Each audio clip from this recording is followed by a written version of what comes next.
Chinnu school నుంచి రాగానే ఎమర్జెన్సీగా హాస్పిటల్కి అయితే తీసుకెళ్ళిపోతున్నానండి. మా ఆయనకి 2-3 సార్లు కాల్ చేశాను. ఆయన ఫోనే లిఫ్ట్ చేయలేదనమాట. ఇట్లా కాదు అనేసి రిక్షా అతనికి ఫోన్ చేశానో లేదో అతను వస్తానన్నాడు. మేము కిందికి వచ్చామో లేదో అక్కుగాడు వ్యాన్ వస్తే అక్కుగాడిని కూడా అలాగే హాస్పిటల్కి అయితే తీసుకెళ్ళిపోతుంది అనమాట. మార్నింగ్ అయితే మంచిగానే ఉంది. ఆఫ్టర్నూన్ స్కూల్ నుంచి వచ్చిన తర్వాత చూస్తేనేమో పాపకి కంట్లో నల్ల గుడ్డు దగ్గర కొంచెం స్వెల్లింగ్ వచ్చేసి ఎర్రగైపోయింది. ఏమైందమ్మా అంటే కింద పడ్డాను అని అనేది. సాటర్డే సండే ఇంకా డాక్టర్స్ ఉండరు కదా అనేసి హాస్పిటల్కి అయితే వచ్చాము. అప్పుడు మా ఆయన కాల్ చేశారు. ఏమైందంటే ఇలా ఇలా జరిగిందంటే సర్లే నేను రాలేను, కొంచెం బిజీగా ఉన్నాను, నువ్వే చూయించుకో అన్నాడు. సో డాక్టర్ అయితే ఏం పర్లేదమ్మా ఐ డ్రాప్స్ వాడండి అనేసి ఇచ్చారనమాట. సో రిక్షా అతనికి ఫోన్ చేస్తే ఇంకొక 10 minutes టైం పడుతుంది, వెయిట్ చేయండి అన్నాడు. సరే అని ఇంటి దగ్గర నుంచే పాప్కార్న్స్ అయితే తీసుకొచ్చానమాట.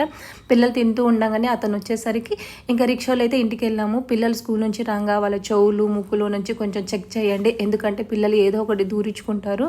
సో మా పాప కింద పడడం వల్ల ఇలా జరిగింది.